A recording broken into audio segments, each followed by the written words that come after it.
Hello, my name is Ben Kaufman, and this is the presentation I have on Frankenstein.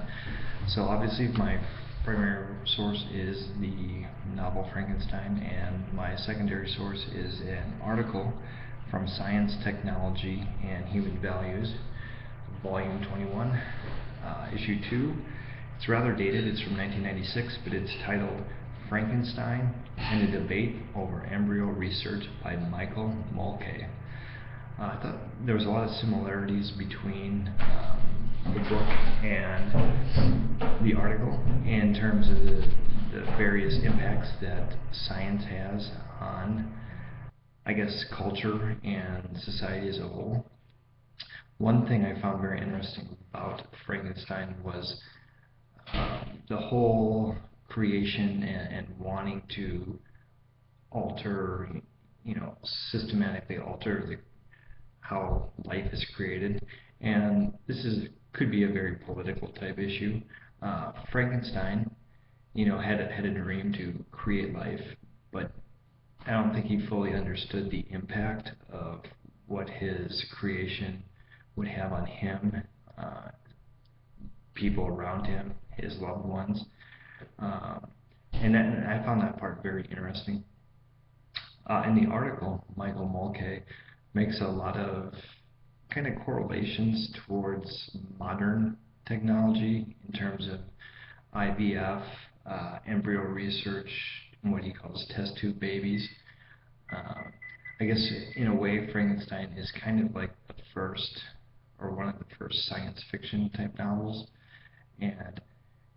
And in the political debate before this embryo research, there's people reference, not necessarily Frankenstein specifically, or but they use it as an example of, you know, why, why this shouldn't happen, or why the government should control that research or oversee it more strictly, just because people are scared of, of unintended consequences. And it's kind of a very polarizing issue, regardless of which side of the debate you're on. One of the points that I found interesting in the article was that, and that Mr. Mulcahy also made between Frankenstein, was that in a lot of these types of issues, obviously the scientists, Frankenstein and today's scientists fully understand,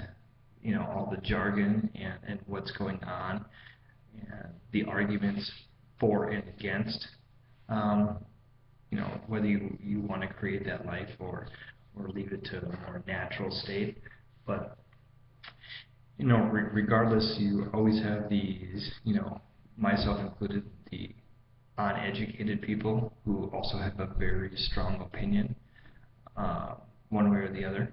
And that was interesting because it seems like the more uneducated people tend to use science in an uninformed manner to, support their argument.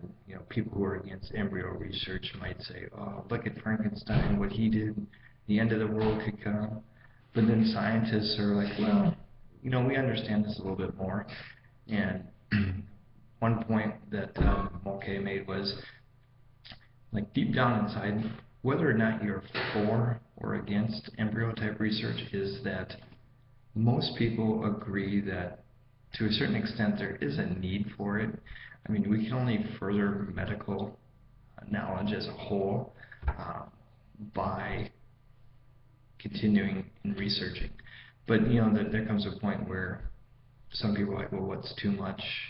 And that's something that every individual has to come up, or they have their own individual beliefs. He did quote one scientist who is for the embryo research, and he said, "We are not just mad scientists. We truly want to help people and further, human knowledge." This, I didn't know if that could really correlate to Frankenstein in the novel. He seemed at a point more just infatuated and obsessed with his goal to create a monster, I don't know if he had any type of scientific motivation in terms of, furthering human knowledge. It seemed just like a goal he wanted to undertake.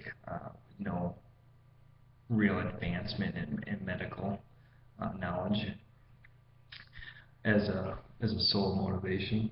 Uh, but I don't know, it was just very interesting to me.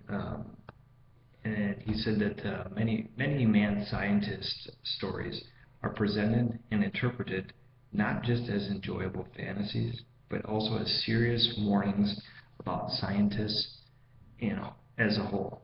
And that could be, um, that could, work for a variety of things, nuclear warfare or uh, biological or chemical warfare. There's always a scientist or people who are wanting to push that envelope, but there needs to be a certain degree of caution, and so that's one thing I just found out that I thought was interesting between this novel and this article was that no matter what your personal or political beliefs are, there's arguments for and against, the interference of, you know, natural creation of life. And it just got me thinking, and I thought it was a good article to share. So thank you, and I hope you enjoy this.